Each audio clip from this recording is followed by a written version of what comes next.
Hello students, आपलं second lecture आहे आज युनिट्स अँड मेजरमेंटवरती.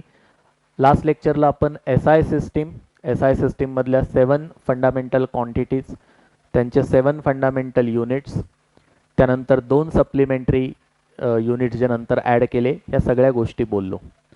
ओके, आजच्या लेक्चरमध्ये सगळ्यात पहिल्यांदी एस आय सिस्टीम वापरत असताना, एस आय सिस्टीममध्ये युनिट्स लिहित असताना काही प्रिकॉशन्स घ्यायचे असतात.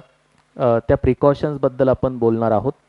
आणि त्यानंतर एस आय सिस्टीममध्ये काही महत्त्वाचे प्रेफिक्स युनिट बरोबर जोडले जातात, त्याबद्दल बोलणार आहोत. First of all, what are the precautions we take? काही प्रिकॉशन्स खरं म्हणजे काल मी ऑलरेडी सांगितलेत, so maybe 1-2 precautions repeat होतील. पहिलं प्रिकॉशन आहे की युनिट लिहिताना सुरुवात ही कायम स्मॉल लेटरनं करायची. कॅपिटल एमनं मीटरची सुरुवात नाही होत, स्मॉल एमनं होते. न्यूटन हे सुद्धा फोर्सचं एस आय युनिट आहे. भलेही न्यूटन सायंटिस्टचं नाव आहे, पण न्यूटन युनिट म्हणून लिहिताना मी स्मॉल एननं सुरुवात करतो. ओके, मी कॅपिटल एननं सुरुवात करत नाही. कॅपिटल एननं सुरुवात केली तर मग न्यूटन पर्सन होतो. स्मॉल एननं सुरुवात केली तर न्यूटन हे युनिट होतं. फर्दर,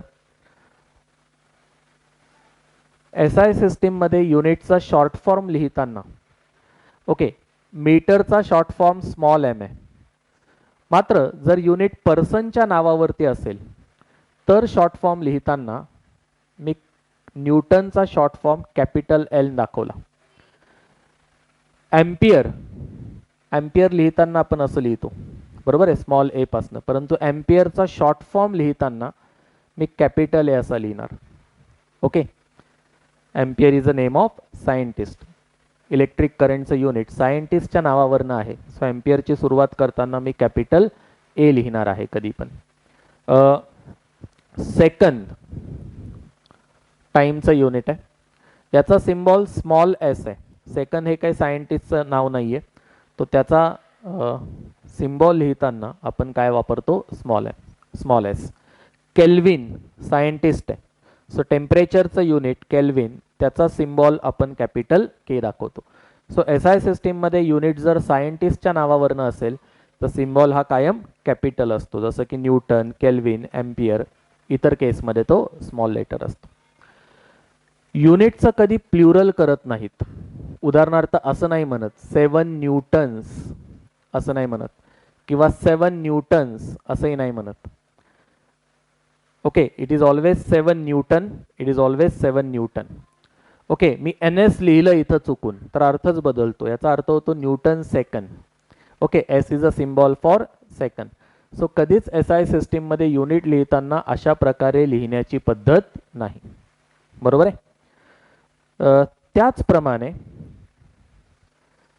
पुढची महत्त्वाची गोष्ट यामध्ये, युनिट्स लिहिताना आपण आयदर फुल फॉर्म वापरा किंवा सिम्बॉल वापरा. ओके, म्हणजे सपोज एखादं युनिट तुम्ही असं लिहिलं, better, pressure is a force per unit area. So फोर्सचं युनिट न्यूटन आहे, एरियाचं मीटर स्क्वेअर आहे, सो प्रेशरचं युनिट होईल न्यूटन पर मीटर स्क्वेअर. आता इथं एन आणि एम दोन्ही सिम्बॉल वापरले. असं पण चालेल, असं पण चालेल, न्यूटन पर मीटर स्क्वेअर. मग काय चालणार नाही? हे असं नाही लिहायचं, newton per metre square. This is wrong. Okay, either full form लिहा किंवा सिम्बॉल लिहा. ओके, कुठेतरी फुल फॉर्म लिहिलाय, कुठेतरी सिम्बॉल लिहिलाय, असं युनिट लिहिताना करायचं नाही. Are you getting my point? झेपतंय सगळ्यांना हे? त्याचप्रमाणे युनिट लिहिताना सिम्बॉल तुम्ही वापरल्यानंतर कुठलेही पंक्च्युएशन मार्क द्यायचं नाही. सो 7 न्यूटन नंतर फुल स्टॉप किंवा इतर कुठलेही पंक्च्युएशन मार्क आपण देत नाही. We simply write 7 newton. त्याचप्रमाणे युनिट लिहिताना सपोज ॲक्सिलरेशनचं युनिट आहे तर हे असं लिहायचं, मीटर पर सेकंड स्क्वेअर. एक प्रॉपर न्यूमेरेटर, एक डिनॉमिनेटर. कन्फ्युजिंग लिहायचं नाही, म्हणजे असं नाही लिहायचं मीटर पर सेकंड. ओके, खरं म्हणजे समजायला ॲक्सिलरेशनचं युनिट असं मी लिहूनही दाखवतो कधी कधी ॲक्सिलरेशनचा अर्थ कळायला. पण असं 2 डिवायडेड बाय त्या युनिटमध्ये दिसले नाही पाहिजेत. We should not write metre per second. It should be always converted like this. असं लिहा किंवा मीटर सेकंड रेस टू -2 असं लिहा. आयदर असं लिहा किंवा असं लिहा. ओके, युनिट लिहिताना आपण असं लिहित नाही. समजून घेताना कधी कधी आपण असं समजून घेतो, मात्र लिहिताना कधीही युनिट आपण असं लिहित नाही. SI युनिट्स लिहिताना वापरताना आपण योग्य त्या प्रेफिक्सचा वापर कधी कधी करतो. त्यामुळं युनिट कम्युनिकेट करायला वापरायला थोडं सोपं होतं. काही स्टँडर्ड प्रेफिक्स आहेत SI सिस्टीममधले आणि हे प्रेफिक्स खूप चांगले आपल्याला माहिती पाहिजेत. Okay, rather I will say की it is very important to know the values of and meanings of those prefix. कुठले प्रेफिक्स आहेत? आपण म्हणतो ना सेंटीमीटर, किलोमीटर, मिलीमीटर. ओके, तर हे सेंटी, किलो, मिली हे जे सगळे आहेत हे काय आहेत? SI सिस्टीममध्ये कॉमनली वापरले जाणारे प्रेफिक्स. आपण सगळ्या प्रेफिक्सची लिस्ट करूयात. SI सिस्टीममध्ये कुठले कुठले प्रेफिक्स वापरले जातात. ओके, सुरुवातीला मी घेतो deci. Okay, symbol small D. या प्रेफिक्सला पण फिक्स सिम्बॉल आहे हा, deci small D. It stands for 10⁻⁻1. डेसीचा अर्थ काय होतो SI सिस्टीममध्ये? 10⁻⁻1. Centi, C, stands for 10⁻². Okay, म्हणजे याचा अर्थ असा की मी जर म्हटलं 3 सेंटीमीटर, ओके, तर या सेंटीचा अर्थ काय होतो? 3 × 10⁻². सेंटी म्हणजे काय? 10⁻² मीटर या अर्थाने. सो हे प्रेफिक्स नीट माहिती असले की युनिटचं कन्वर्जन खूप सोपं होतं. ओके, सेंटीचा अर्थच होतो 10⁻² या अर्थाने. Okay, milli small M 10⁻³ okay. त्यानंतर मायक्रो, याचा सिम्बॉल म्यू असा आहे. कसं प्रोनाउन्सिएशन आहे? म्यू. ग्रीक अल्फाबेट आहे. Alpha, beta, gamma, theta, phi या फॅमिलीतला बरेच ग्रीक अल्फाबेट्स आपल्याला भेटतील. त्यातला हा एक आहे म्यू. कसं म्हणायचं? म्यू. आणि हा एक असतो त्याचा उच्चार होतो new. New. Okay, and this is mu. So micro mu means 10⁻⁻6. Okay, micro organism शब्द वापरतो बघा आपण. ओके, सो त्यातला जो मायक्रो शब्द आहे त्याचा अर्थ होतो 10⁻⁻6. सो मायक्रो ऑर्गॅनिझम म्हणजे असे ऑर्गॅनिझम्स की ज्यांची साईज 10⁻⁻6 मीटरच्या रेंजमध्ये असते. Okay, so that is micro. त्यानंतर नॅनो. ओके, मध्ये एक कार होती बघा नॅनो. नॅनोचा अर्थ होतो अजून स्मॉल 10⁻⁻9. ओके, हे कळतं ना रे. 10⁻⁻1 म्हणजे 1/10 किंवा 0.1. 10⁻⁻2 म्हणजे 0.01. 10⁻⁻3 म्हणजे 0.001. 10⁻⁻9 म्हणजे 0.00 असे 8 0 आणि मग 1. ओके, सो छोटं छोटं होत चाललेत ही युनिट्स. नॅनो नंतर पिको, सिम्बॉल पी 10⁻⁻12. ओके, त्यानंतर फेंटो, सिम्बॉल एफ 10⁻⁻15. ॲटो. ओके, शेवटी आहे ॲटो. ओके, ॲटोचा सिम्बॉल विसरलो मी. ओके, 10⁻⁻18. ओके, बघून घ्या तुम्ही. हा सिम्बॉल विसरलो, लागत नाही आपल्याला. फेंटोपर्यंत नॉर्मली फिजिक्समध्ये आपण वापरतो. Atto stands for 10⁻⁻18. बरं, हे आता छोटे छोटे होत गेले. Deci 10⁻⁻1, centi 10⁻⁻2, milli 10⁻⁻3, micro 10⁻⁻6, nano. Okay, nano technology शब्द ऐकला असेल ना. सो जिथं त्या पार्टिकलची साईज 10⁻⁹ मीटरच्या आसपास असते. ओके, इतका छोटा. सो हे झाले प्रेफिक्स छोटे छोटे होत जाणारे. आता मोठे मोठे होत जाणारे प्रेफिक्स बघूयात. Okay, deca, 10⁻⁴. Okay, hecto 10⁻². डेकाचा सिम्बॉल DA आहे, हेक्टोचा H आहे फक्त, बरोबर आहे. त्यानंतर kilo symbol is K 10⁻³ mega capital M 10⁻⁶. बघा, मिली म्हणजे स्मॉल m आणि कॅपिटल M म्हणजे मेगा. सो किती फरक आहे बघा. मी 10 ms लिहिलं तर याचा अर्थ होतो 10 मिलीसेकंद. मी 10 ms लिहिलं तर याचा अर्थ होतो 10 mega second. Mega stands for what? 10⁻⁶.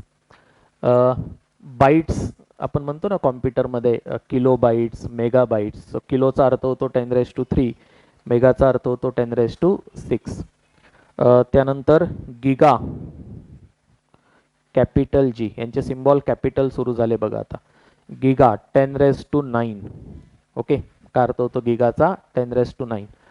Terra, okay, capital T आणि टेराचा अर्थ होतो 10⁻12. ओके, पेटा आणि एक्सो हे पुढचे दोन आहेत. पेटा आणि एक्सा E. ओके, ह्याच्या खाली म्हणजे हे वाढत वाढत चालले. Deca, hecto, kilo, mega, giga, tera. आपण म्हणतो ना mega byte, giga byte, tera byte. Okay, तर त्याचा अर्थ असा होतो पेटा. ओके, आता हे लागत नाहीत बरं का आपल्याला, कॅपिटल P, पण ठीक आहे, for academic purpose we will write. आणि exa capital E 10⁻18. Now these are standard prefix used with SI units. ओके, SI युनिट्स बरोबर आपण हे स्टँडर्ड प्रेफिक्स वापरत असतो. आय होप सगळ्यांना याचा अर्थ कळालाय. Okay, so suppose someone write 10 NA. अर्थ काय रे? N nano. ओके, N कशाचा सिम्बॉल आहे? नॅनोचा. आणि A काय आहे? एम्पियर. कशाचा सिम्बॉल आहे? A, ampere. सो याचा अर्थ काय होतो? 10 नॅनो एम्पियर. म्हणजे काय? 10 into nano stands for 10⁻⁻9 ampere. तुम्हाला पटकन कोणीतरी विचारलं की 4 DM decimetre. Okay, what is deci? 10⁻⁻1. So it is 4 into 10⁻⁻1 metre. Okay, someone ask you 6 megawatt. Okay, watt हे सुद्धा SI युनिट आहे, डिराइव्ड युनिट आहे. 6 megawatt, capital M stands for mega. So it is 6 into 10⁻⁶ watt, असा त्याचा अर्थ होतो.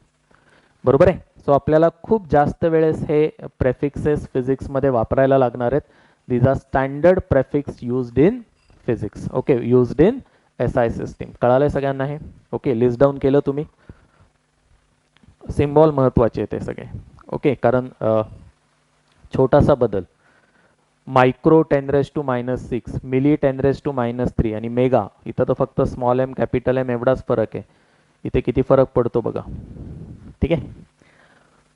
Okay, so this is all about SI system, writing SI units.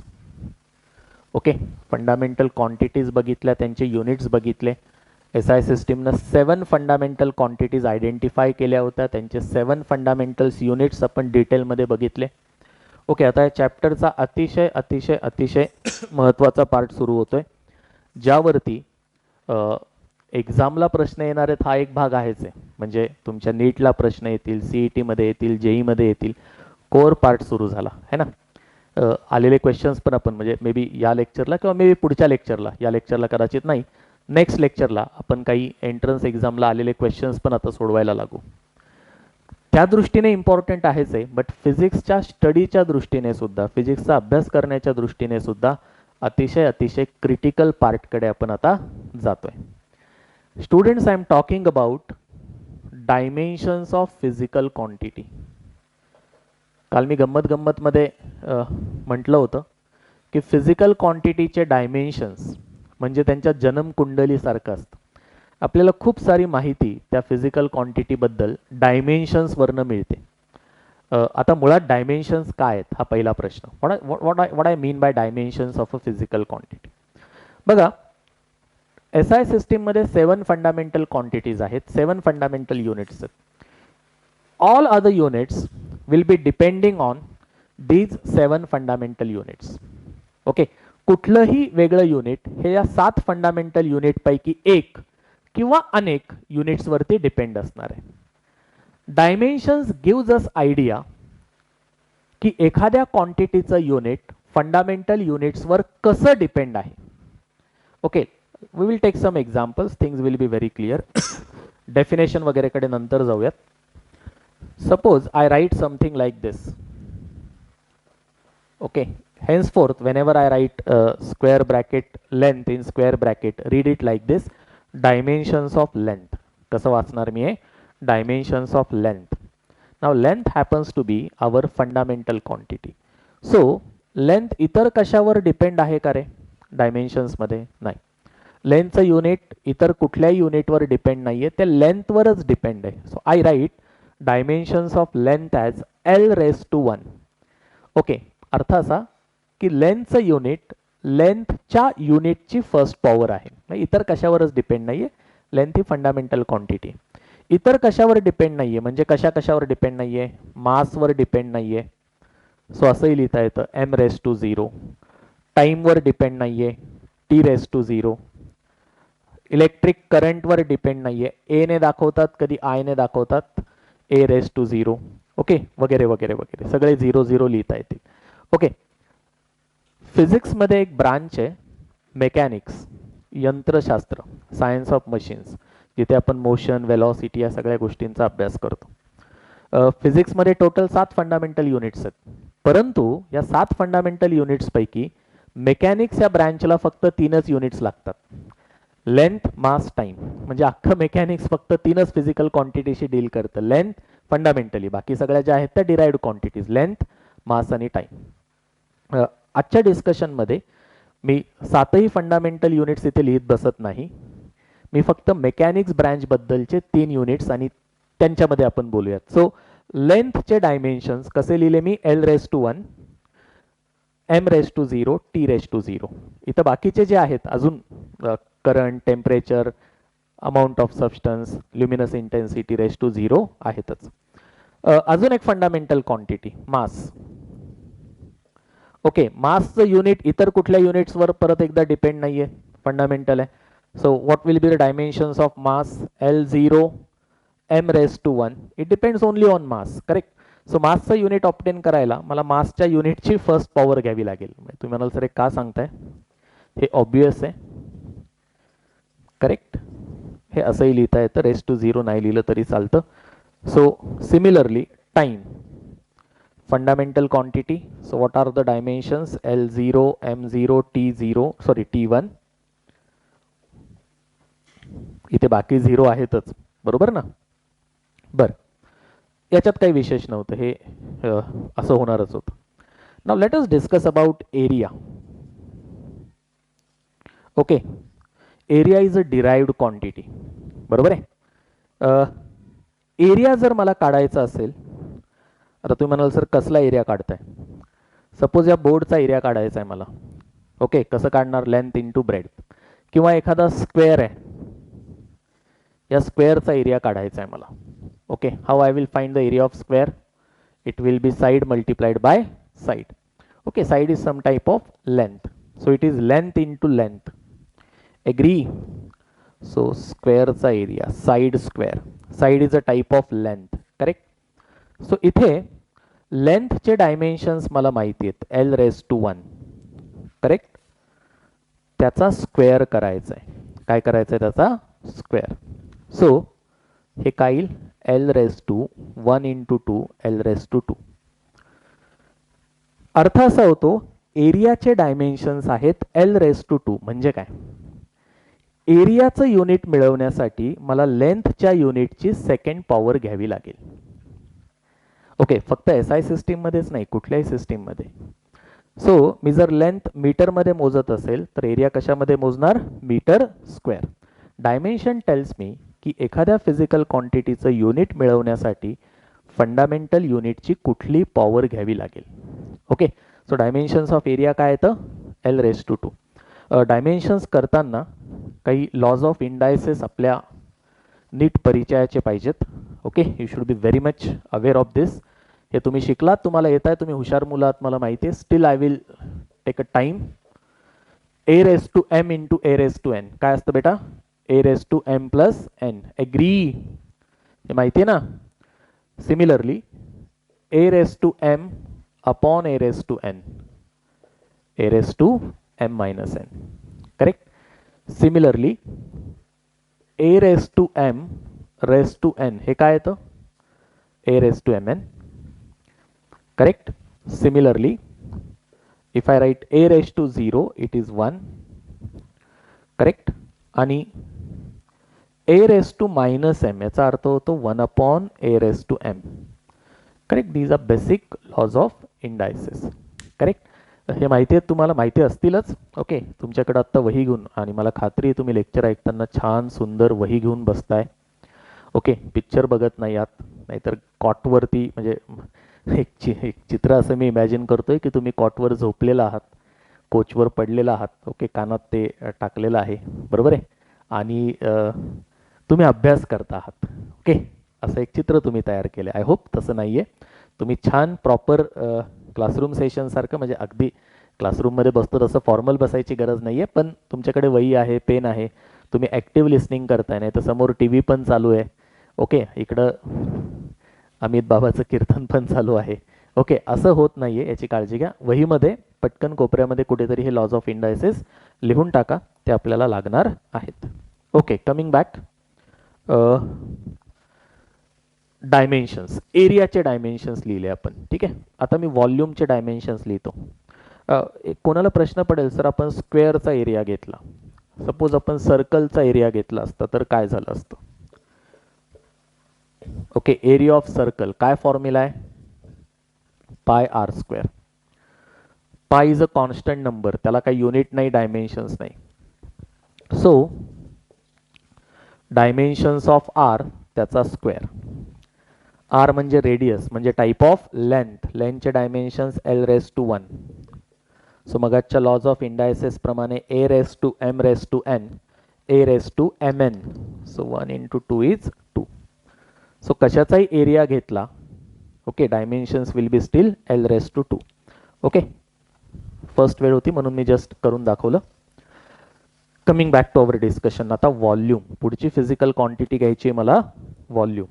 या निमित्तानं आपल्या फिजिकल क्वांटिटीची ओळख पण होणार आहे, आणि फिजिक्समध्ये लागेल, केमिस्ट्रीत लागेल, मॅथ्समध्ये काही ठिकाणी लागेल. व्हॉल्यूम, व्हॉल्यूम काय बेटा, काय तुम्हाला कशाचं व्हॉल्यूमचा फॉर्म्युला आठवतोय, कुठलाही स्पिअरचा आठवेल एखाद्याला 4/3 πr³ किंवा एखाद्याला क्यूबचं व्हॉल्यूम आठवेल. क्यूबचं सोपं आहे ना, साईड क्यूब. करेक्ट. सो साईडचे डायमेन्शन्स त्याचा क्यूब. बेटा साईड म्हणजे लेंथ, टाईप ऑफ लेंथ, लेंथचे dimensions L⁻1. So dimensions of volume L⁻3. When I write L⁻3, याच्यामध्ये बाकी सगळे जे फंडामेंटल युनिट्स आहेत, M0, T0 हे अपेक्षित आहे. लिहिलं नाही तरी चालतं. अर्थ काय होतो, अर्थ असा होतो की जर मला व्हॉल्यूमचं युनिट मिळवायचं असेल तर लेंथच्या युनिटची थर्ड पॉवर घ्यावी लागते, मीटर क्यूब. ओके, पुढे जाऊयात. हे जसं जसं आपण कॉम्प्लिकेट करत जाऊ मजा येणार आहे. हे लिहिलंय तुम्ही वहीमध्ये. किती फिजिकल क्वांटिटीज लिहिल्या आपण इथे, 5 फिजिकल क्वांटिटीज आहेत. Length, mass, time, fundamental, area, volume, derived. Okay, हे थोडं आपण वेळ घेऊन करूयात, अतिशय महत्त्वाचा पार्ट आहे. पुढे जाऊयात आपण. डेन्सिटी माहिती आहे, शब्द ऐकलाय. डेन्सिटी काय प्रकार असतो मी सांगितलं, केमिस्ट्रीत लागेल, फिजिक्समध्ये लागेल, रिव्हिजन पण होईल आपली. What is density, mass upon volume. Absolutely correct, very good. Mass upon volume हे लिहिलंय तुम्ही, गुड. सो मिळवा बरं डायमेन्शन्स डेन्सिटीचे. ओके, पॉज करा आणि डायमेन्शन्स मिळवा डेन्सिटीचे. किंवा कॉन्फिडन्स नसेल तर हे एक माझ्याबरोबर करा, पुढचं तुम्ही स्वतः करा. Density, mass upon volume. So it is dimensions of mass divided by dimensions of volume. बेटा मासचे काय डायमेन्शन्स आहेत? m raise to 1 fundamental quantity, बाकी 0 आहेत. ओके, मेकॅनिक्सची डील करतोय सो 3च फंडामेंटल क्वांटिटी पुरेशा आहेत, बाकीचे 0 असणारच आहेत, लिहित नाही. Volume mass raise to 0, l raise to 3, t raise to 0. Correct. चला काय डायमेन्शन्स येतील? m raise to 1 upon m raise to 0. So 1 minus 0 1. बरोबर आहे. इथे काय वापरतोय मी? a raise to m upon a raise to n. So m minus n, 1 minus 0 1. l raise to 0 upon l raised to 3. So 0 minus 3 minus 3. T raised to 0, t raised to 0. So it will remain t raised to 0. सही बात है बेटा. What is the meaning? The meaning is dimensions of density are m raised to 1, l raised to minus 3, 3 raised to 0. These are dimensions. Meaning is the unit of density depends on first power of mass kilogram and minus 3 power of unit of length. लेंथचं unit metre आहे. So डेन्सिटीचं unit आहे kilogram raise to 1, नाही लिहिला तरी चालेल, kilogram metre raise to minus 3, which can also be written as kilogram per metre cube. Correct. These are the dimensions of density. Very simple, very easy. Good. पुढची physical क्वांटिटी काय घ्यावी? Distance displacement. हां, हरकत नाही, घेऊयात की 6 झाल्या ना आपल्या. Okay, 7th physical quantity displacement. बघा, डिस्टन्स डिस्प्लेसमेंट दोघंही आपण मीटरमध्येच मोजतो, हो की नाही? युनिट सेम असेल तर फिजिकल क्वांटिटीचे डायमेन्शन्स सेम असतात. हा इथे एक अजून एक महत्त्वाची गोष्ट, डायमेन्शन सेम आहेत म्हणून फिजिकल क्वांटिटी सेम नसतात. ओके, आडनाव सेम आहे म्हणजे माणसं सेम नसतात, है ना? फॅमिली कळते कुठल्या फॅमिलीतला आहे. सो डिस्प्लेसमेंट, डिस्टन्स ह्या सगळ्यांचे डायमेन्शन्स युनिट सेम आहेत, मीटर, डायमेन्शन्स पण same. It's a type of length. So dimensions will be l raise to 1. पण म्हणून डिस्टन्स आणि डिस्प्लेसमेंट सेम क्वांटिटी नाही आहेत. गुड. पुढचं काय असेल? वेलॉसिटी. वेलॉसिटी, स्पीड, दोघांचे युनिट सेम, डायमेन्शन्स सेम. बरं, वेलॉसिटी काय फॉर्म्युला बेटा? वेलॉसिटीचा डिस्प्लेसमेंट अपॉन टाइम. डायमेन्शन्स काढायचे तर फॉर्म्युला माहिती पाहिजे. डिस्प्लेसमेंट अपॉन टाइम, है ना? काय डायमेन्शन्स आहेत डिस्प्लेसमेंटचे? l raise to 0, sorry l raise to 1. Okay, बाकी सगळे 0 आहेत. लिहू का? m0 t0. टाइम काय डायमेन्शन्स आहेत टाइमचे? Fundamental quantity t raise to 1, बाकी सगळे 0 आहेत, है ना? म्हणजे l0 m0 t raise to 1. Agree? So what will happen? l raise to 1 minus 0 1, m raise to 0 0 0, t raise to 0 minus 1 minus 1. सही है बेटा? So what are the dimensions of velocity? Length raised to 1, time raised to minus 1. Means in order to obtain the unit of velocity, we will have to raise the unit of length to power 1, meter raised to 1, and unit of time to power minus 1. So what is unit of velocity? Meter second raised to minus 1. Or we can also write this as meter per second. Okay, straightforward. Now, acceleration. जितक्या physical quantities आपल्याला माहिती आहेत त्यांचे dimensions मिळवून टाकू. जितक्या physical quantities आपल्याला माहिती नाही आहेत त्या माहिती करून घेऊ आणि त्यांचे डायमेन्शन्स मिळवू. ॲक्सिलरेशन माहिती आहे तुम्हाला, है ना? काय acceleration? Rate of change of velocity. The formula goes like this: change in velocity upon time. What is acceleration? Change in velocity upon time. Okay. So what are the dimensions? काय dimensions येतील? बघा, change in वेलॉसिटीचे dimensions काय आहेत? Okay, what are the dimensions of change in velocity?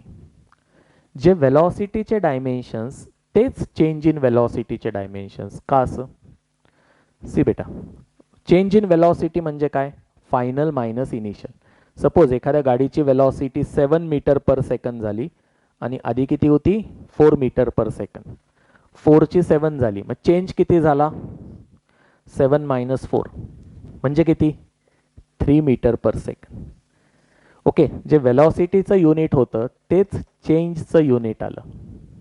Okay, मी काय म्हणतो की dimension सरनेमवर depend असतात. ओके, सो सरनेम तेच आहे. Change in velocity, my velocity, your velocity, initial velocity, final velocity, dimensions will B same.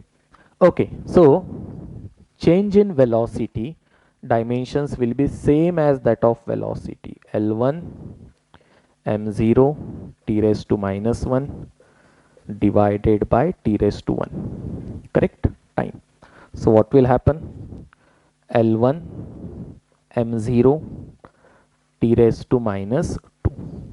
Correct? Agree? Big video lecture I am going little bit slow than usual. Okay, तुमच्यापैकी काही लोकांना वाटेल की अरे हे काय, म्हणजे हे सोपं आहे, सरळ आहे, है ना, हरकत नाही. पुढे युनिट काय म्हणजे याचा अर्थ? याचा अर्थ असा होतो की ॲक्सिलरेशनचं युनिट मिळवायचं असेल लेंथच्या युनिटची फर्स्ट पॉवर टाईमच्या युनिटची -2 power. So metre second raise to -2 किंवा metre per second square. Do you agree? चला, डिस्प्लेसमेंट, वेलॉसिटी, ॲक्सिलरेशन युनिट झाले, डायमेन्शन झाले. करेक्ट. पुढची कुठली क्वांटिटी? या सगळ्या माहिती होत्या तुम्हाला बऱ्यापैकी. पुढली क्वांटिटी घेऊयात. मोमेंटम शब्द ऐकलाय का? Linear momentum. Have you heard this word? I hope. Okay, काय फॉर्म्युला असतो लिनियर मोमेंटमचा? Physical quantity number 10, linear momentum. Okay, when I say only momentum it is also okay. Linear momentum म्हणण्याची पण पद्धत आहे. What is momentum? Unit. Momentum is a product of mass of a body into velocity. It is mass into velocity. So when I say dimensions of momentum, it is dimensions of mass into dimensions of velocity. So mass चे काय dimensions आहेत? m⁻⁴. Velocity आत्ता बघा तुम्ही काढले होते. L1 m0 होता, L1 t⁻⁻1. So it will be m1 L1 t⁻⁻1. Correct? What is the meaning? Meaning is, in order to obtain the unit of momentum, the unit of mass should be raised to first power, unit of length should be raised to first power, unit of time should be raised to -1 power, or it should be written as kilogram meter per second. Okay, what is that? Kilogram meter per second. It is the unit of momentum. Okay, great. Next physical quantity I will be taking is force. माहिती का रे? Force. Any one of you know the formula of force? Okay, I normally get answer from few students here. Dimensions of force. Force is mass into acceleration. Formula पता होना चाहिए in order to obtain the dimensions. What is force? Mass into acceleration. So dimensions of force is dimensions of mass into dimensions of acceleration. So mass का dimension fundamental है तो m⁻⁴. Acceleration का अभी निकाला था. करेक्ट? तो क्या होने वाला है? It will B m⁻⁴. ठीक है ना? यहां पे देखो यार, l⁻⁴ t⁻⁻1 लिख दे. चलो पूरा लिखता हूं. मास m1 l0 t0, acceleration m0 l1 t⁻⁻2. सही है? So when I do product, okay, which formula, which law of indices ये काम में आएगा, है ना? a⁻m into a⁻n is equal to a⁻m plus n. तो यहाँ पे क्या होगा? m⁻1 plus 0 1, l⁻0 plus 1 1, t⁻0 minus 2 minus 2. So these are dimensions of force. चलो मीनिंग की बात करेंगे. इसका मतलब क्या हुआ? ये थोड़ा थोड़ा भी बड़ा होते जाएगा, कॉम्प्लिकेटेड होते जाएगा। इसका मतलब क्या हुआ? इसका मतलब ये हुआ कि अगर मुझे फोर्स का यूनिट चाहिए किसी भी सिस्टम में, या ये क्या सिर्फ एसआई सिस्टम के लिए नहीं, in any system the unit of force will depend on the unit of mass raise to power 1। तो एसआई की बात करेंगे तो kilogram raise to power 1, unit of length raise to power 1 मतलब metre raise to power 1 time second raise to power 2। तो force का ऐसा unit क्या है? Kilogram metre second raise to -2। इसको ऐसे भी लिख सकते हैं, kilogram metre second raise to -2 means denominator will become second square, so kilogram metre per second square, है ना। व्हाट इज ऐसा unit of force? Kilogram metre per second square. अब इसको हमने सिंपल सा नाम दे दिया, okay, because Newton has worked so much, okay, the unit of force is after the name of Newton. So what is unit of force in SI system? Newton, okay, symbol capital M। तो बेटा Newton नाम है ना, असल में unit kilogram metre per second square है ना। तो हम जब बोलते हैं 7 न्यूटन, इसका मतलब हम बोलते हैं 7 kilogram metre per second square, है ना। लेकिन बोलने में आसानी होती है अगर हम बोलते हैं 7 newton. Are you getting my point? So dimension tells us, अब डेफिनेशन करते डायमेंशंस की। कितने डायमेंशंस निकाल दिए हमने? 10-11 डायमेंशंस निकाल दिए, है ना। Now we will do definition, now we will learn definition of dimensions. क्या चीज है डायमेंशंस? Dimensions are power. डायमेंशंस क्या होता है? वो पावर होता है। Dimensions are power to which fundamental quantities should be raised in order to obtain the unit of that quantity। किसी भी फिजिकल क्वांटिटी का डायमेंशन मतलब वो powers, okay, powers to which fundamental quantities should be raised so that the unit of that quantity will be obtained। Force का dimension ये है, इसका मतलब फोर्स का यूनिट निकालने के लिए मास का यूनिट का फर्स्ट पावर, लेंथ के यूनिट का फर्स्ट पावर, टाइम के यूनिट का -2 पावर लेना पड़ेगा। ओके, डेफिनेशन मतलब याद करके लिखने की जरूरत नहीं है। मतलब see, if a teacher ask this definition कि define dimensions, then I will say he has set the paper very poorly, है ना। इतना सब छोड़ के अगर वो डायमेंशंस की डेफिनेशन पूछ लेता है तो मतलब यार ऐसा नहीं, मतलब आप लिख सकते हो, आसान है डेफिनेशन। क्या डेफिनेशन है? These are the powers to which fundamental quantities should be raised in order to obtain the unit of that quantity। Okay, याद करके लिख लोगे आप, ठीक है ना।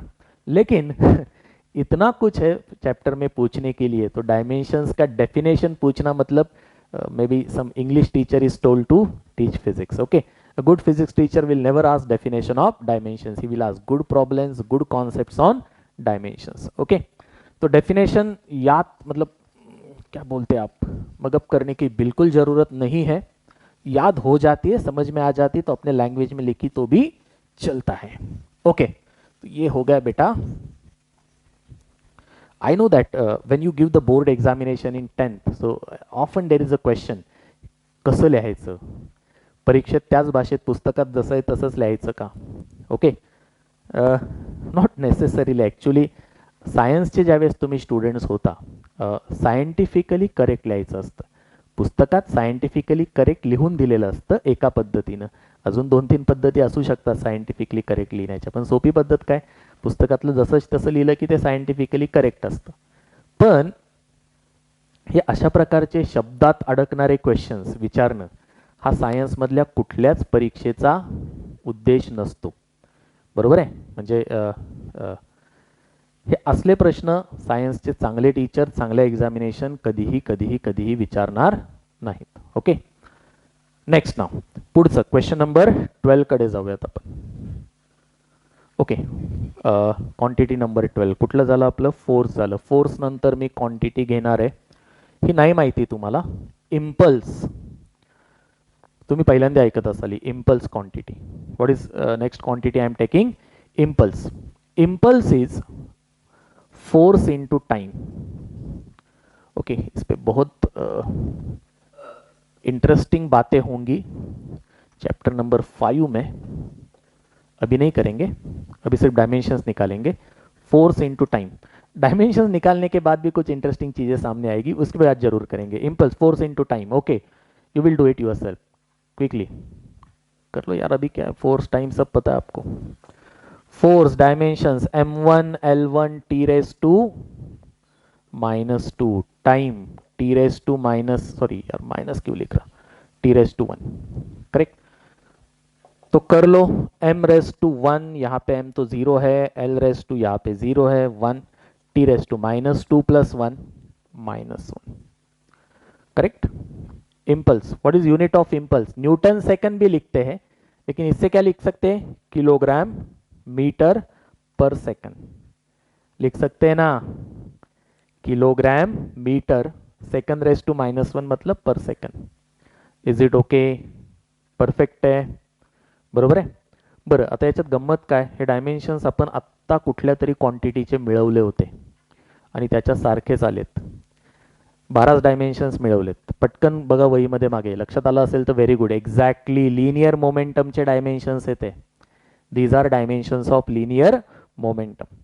इम्पल्स आणि लिनियर मोमेंटम यांच्यामध्ये खूप जवळचा संबंध आहे, काय आहे हे आपण शिकणार आहोत फिजिक्समध्ये। एक गोष्ट नक्की की त्यांचे डायमेन्शन्स काय आहेत, सेम आहेत। इज इट ओके, म्हणजे त्या क्वांटिटी सेम आहेत का, नाही। ओके, इम्पल्स वेगळी क्वांटिटी आहे, लिनियर मोमेंटम वेगळी क्वांटिटी आहे, but they have same dimensions and obviously same unit. Okay, next impulse हो गया, अब क्या करेंगे, वर्क।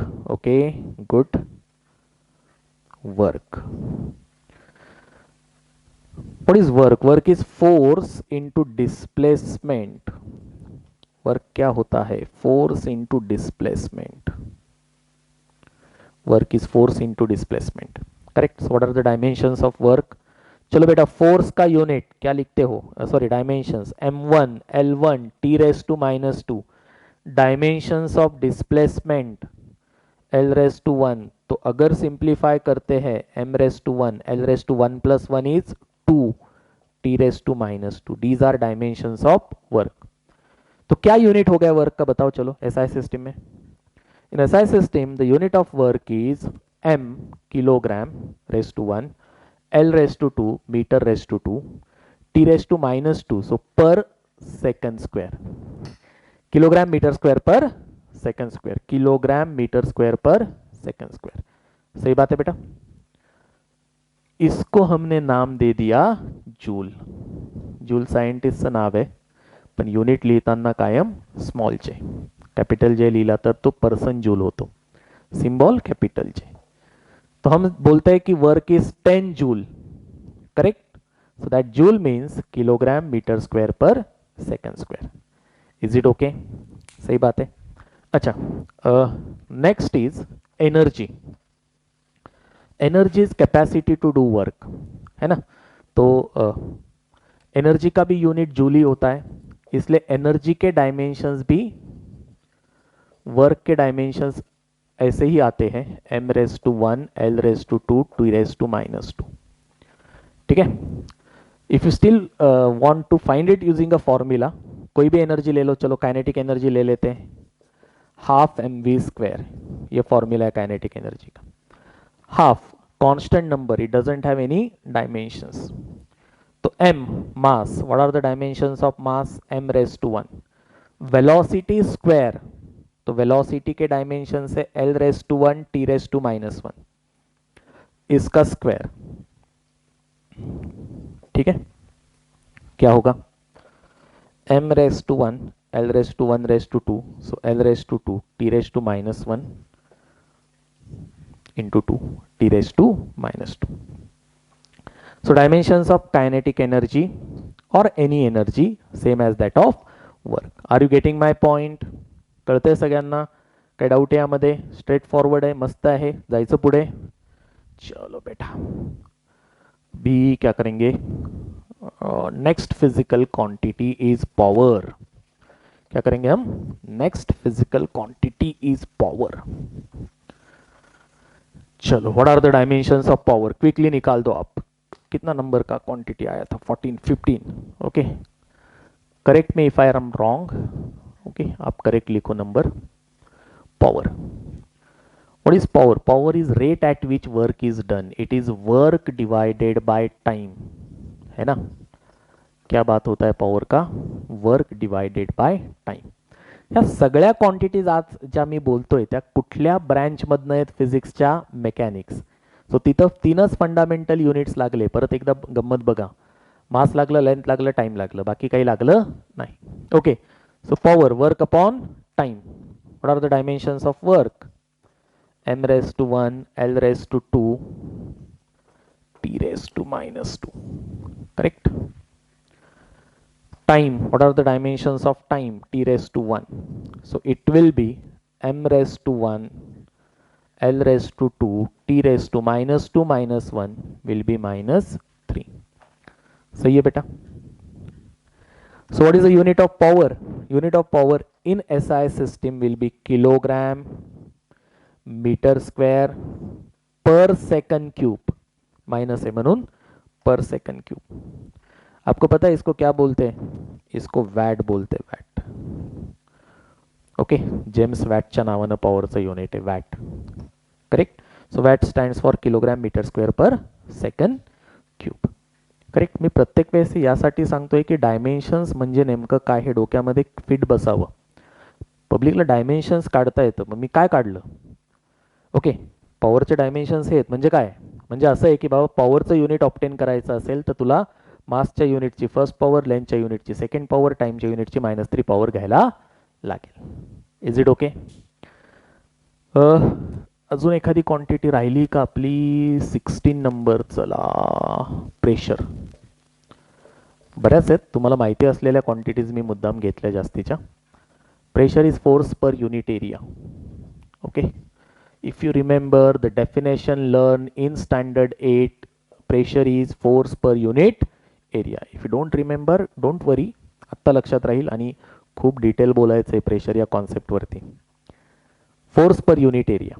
बघा, हे सगळे आपल्याला भेटणार आहेत. हा, काहींना आता प्रश्न पडला असेल, अरे हे पॉवर मला आठवतच नव्हतं, हे शिकलोय आपण.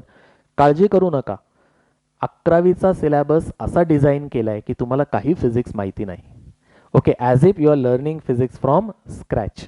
ओके, सो तुम्हाला माहिती असेल काही गोष्टी, एक्सलंट. माहिती नसेल, फारसा फरक पडणार नाही. आपण त्या सगळ्या फंडामेंटल गोष्टींपासून, बेसिक्सपासून घेणार आहोत. Okay, coming to this point, pressure equal to force upon area. Force काय? Force m1 l1 t raised to -2. Area l raised to 2. बाकी सगळे 0 आहेत, है ना? सुरुवातीलाच मिळवलं होतं एरियाचं डायमेन्शन्स. करेक्ट? काय? m raised to 1 - 0 1, 1 - 2 -1, t raised to -1. Correct? Okay, बाकीच्या सगळ्या गोष्टी तुम्हाला आता कळतात. Okay, my dear friend, these are the dimensions of some important physical quantities from branch of physics called as mechanics. It doesn't mean की dimensions ही फक्त mechanics ब्रांचशी related गोष्ट आहे. एक काम करूयात आपण, इलेक्ट्रिकल फिजिक्स, इलेक्ट्रोमॅग्नेटिक फिजिक्स ही जी ब्रांच आहे त्या ब्रांचमधल्या काही फिजिकल क्वांटिटीचे डायमेन्शन्स मिळवूयात. ओके, हे सगळे झाले आपले. 16 झाले, 17 नंबर. Okay, electromagnetic physics. इलेक्ट्रोमॅग्नेटिक फिजिक्समध्ये एक फंडामेंटल क्वांटिटी या 3 बरोबर ॲड होते आणि ती क्वांटिटी म्हणजे इलेक्ट्रिक करंट. कुठली क्वांटिटी आहे? Electric current. So I will represent this by आयने दाखवूयात. चला, electric current I raised to 1. कसं दाखवतोय मी? I raised to 1 electric current. Okay, what are the dimensions of electric current? I raised to 1. Fundamental आहे, so इतर कोणावरती त्याचं युनिट डिपेंड असणार नाही. m0 असेल, l0 असेल, t0 असेल आणि I raised to 1. इलेक्ट्रोमॅग्नेटिक फिजिक्समध्ये आपल्याला 4 फंडामेंटल क्वांटिटीज लागतात. कुठल्या कुठल्या? लेंथ, मास, टाइम आणि इलेक्ट्रिक करंट. ओके, सो सगळे डायमेन्शन्समध्ये या 4 गोष्टी येतील. कुठला क्वांटिटी सुचते तुम्हाला? मला सगळ्यात पहिल्यांदा सुचतं इलेक्ट्रिक चार्ज. ओके, काय फॉर्म्युला आहे चार्जचा? बघा, करंटचा फॉर्म्युला येतो आपल्याला. Current is rate of flow of charge. So what is charge? Current into time. So charge is current into time. So what are the dimensions of electric current? I raised to 1, time t raised to 1. Correct? So it is I1 T1. बाकी 0 आहेत सगळे. M0, L0, T1, I raised to 1. These are the dimensions of charge. अर्थ काय याचा? मला जर चार्जचं unit पाहिजे असेल तर टाईमच्या युनिटची फर्स्ट पॉवर आणि करंटच्या युनिटची फर्स्ट पॉवर एम्पियर आणि टाईमचं unit second. So what is the unit of charge in SI system? Ampere second. त्याला कुलोम नाव आहे. Okay, ampere second is SI unit of charge. याच्यानंतर ही किती लोकांना आठवेल मला शंका आहे. ओके, इलेक्ट्रिक पोटेन्शियल. पोटेन्शियल किंवा पोटेन्शियल डिफरन्स अर्थ एकच होतो, म्हणजे युनिट एकच आहे, डायमेन्शन एकच. इलेक्ट्रिक पोटेन्शियल आठवतं का रे काय आहे? Electric potential, potential energy per unit charge असतं. इलेक्ट्रिक पोटेन्शियल काय असतं? एनर्जी किंवा work per unit charge. Potential difference असेल तर work done to circulate unit charge once round the external circuit. असलं काय काय डेफिनेशन तुम्ही पाठ केल्या होत्या. सोपा फॉर्म्युला लक्षात ठेवा. Electric potential energy upon charge किंवा work upon charge. Okay, energy supplied किंवा वर्क डन, सो दोन्ही चालतं. वर्क अपॉन चार्ज, सो वर्कचे डायमेन्शन्स डिवायडेड बाय चार्जचे डायमेन्शन्स. वर्कचे काय डायमेन्शन्स आहेत रे? वर्क बघा, मगाशी लिहिलं होतं वर्कचं डायमेन्शन्स आहे तुमच्या वहीमध्ये बघा. M1 L2 T raised to -2. तुम्हाला प्रश्न पडेल सर हे डायमेन्शन्स पाठ करायचे का? होऊन जातात. मेकॅनिक्समधल्या ज्या फोर्स, वर्क, मोमेंटम परत परत लागणाऱ्या क्वांटिटीज आहेत, आपण इतक्या वेळा यांचे डायमेन्शन्स वापरणार आहोत की ते आपोआप पाठ होऊन जातील. ओके, होत नसतील तर थोडी मेहनत घेतली लक्षात राहून जातात. ओके, 2-3 वेळेस लिहिलं, काही क्वेश्चन्स प्रॉब्लेम्समध्ये लागले. चार्ज, चार्जचे डायमेन्शन्स काय आहेत? M0 L0 T raised to 1 I raised to 1. इथे I नाही आहे, म्हणजे किती आहे? I 0 आहे ना, म्हणजे लिहिलेलं नाही आहे. मोल किंवा केल्विन हे पण नाही लिहिलेलं मी, ते सगळे रेस टू 0 आहेत. सो काय डायमेन्शन्स येतील electric पोटेन्शियलचे? M raised to 1 - 0 1, L raised to 2 - 0 2, T raised to -1 -1 -2 -1 -3. Okay, इतके कॉम्प्लिकेटेड येतात की तुमच्या लक्षात येईल की अजिबात लक्षात ठेवायचे नाहीत, ऑप्टेन करता आले पाहिजेत. T raised to -3 आणि I raised to 0 - 1 म्हणजे -1.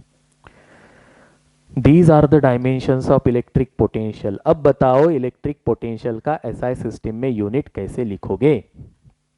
कैसे लिखेंगे? ऐसे लिखेंगे. M mass kilogram, length metre square, minus sign, so per, T raised to -3. Okay, so it is second ampere. ठीक आहे, हे डिनॉमिनेटरला आहे.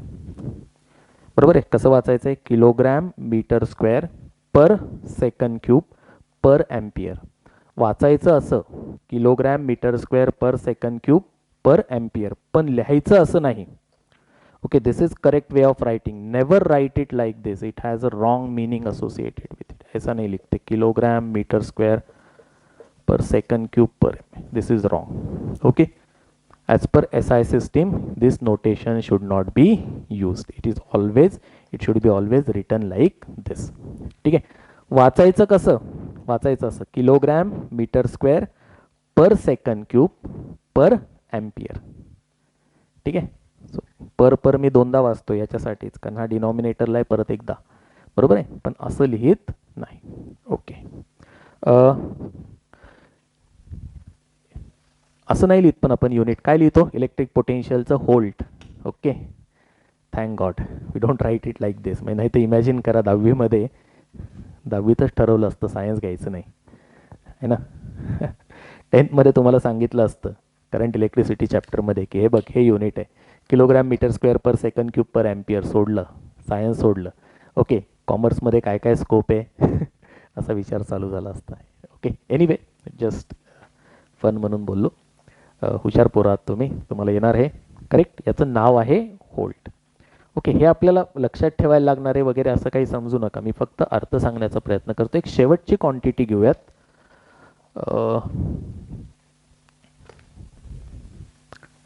इलेक्ट्रिक पोटेन्शियल नंतर रेझिस्टन्स घेऊयात आपण. Resistance. Okay, resistance quantity number 20.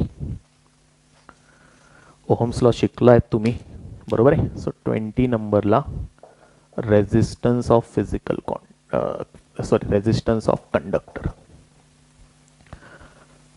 What is resistance? According to Ohm's law, resistance is potential difference divided by current. What is resistance? Potential difference divided by current. सही बात है बेटा. So electric potential किंवा potential difference unit आणि dimension same. So हे असं होईल m raised to 1 L raised to 2 T raised to minus 3 I raised to minus 1 upon current I raised to 1. Correct? So it will be m raised to 1 L raised to 2 T raised to minus 3 I raised to minus 2. Correct? Minus 1 will be minus 2. Okay? So these are the dimensions of resistance. Unit will be kilogram meter square per second cube per ampere square. इसको simple language में हम बोलेंगे ohm. Correct. Try to understand इतक्या सगळ्या physical quantities ज्या आहेत ह्या शेवटी कशावर येऊन थांबतं? Length, mass, time, electric current, बरोबर आहे. या फंडामेंटल क्वांटिटीजवरच त्यांचे युनिट शेवटी अवलंबून असतात. I will end this session. Remember, before I end, I will just remind you the definition of dimensions, not from the examination point of view, from understanding point of view. Dimensions of physical quantity. What are the dimensions of physical quantity? These are powers to which the fundamental units are raised in order to obtain unit of that quantity. Dimensions of any physical quantity is basically a power to which fundamental units are raised in order to obtain unit of that quantity. Is it okay? चलो इथे थांबूयात. पुढच्या लेक्चरला dimensions खूप महत्त्वाचं आहे मी बोललो आणि काही क्वांटिटीजचे डायमेन्शन्स काढून दाखवले. ओके, त्याचा अर्थ सांगितला. पण मग डायमेन्शनचं महत्त्व काय? अशी कुठली गोष्ट आहे की फिजिक्सचा सगळा motion, current, work, energy, power असले काय काय भारी भारी कॉन्सेप्ट शिकण्याच्या ऐवजी माझ्या 11वी 12वीच्या मुलांनी पहिल्यांदाच डायमेन्शन्स शिकावं. असं काय खासियत आहे डायमेन्शन्समध्ये? डायमेन्शन्सचा आपल्याला फिजिक्समध्ये कसा उपयोग होणार आहे? युजेस ऑफ डायमेन्शनल ॲनालिसिस काय? ओके, काय काय ॲडव्हान्टेजेस आहेत डायमेन्शन्सचा वापर केल्यामुळे? फिजिक्समध्ये काय फायदे होतात? काय लिमिटेशन्स आहेत डायमेन्शन्सच्या? ओके, ह्या सगळ्या गोष्टी आपल्या नेक्स्ट लेक्चरमध्ये, पुढच्या लेक्चरमध्ये आपण डिस्कस करणार आहोत. Is it okay? चलो बाय.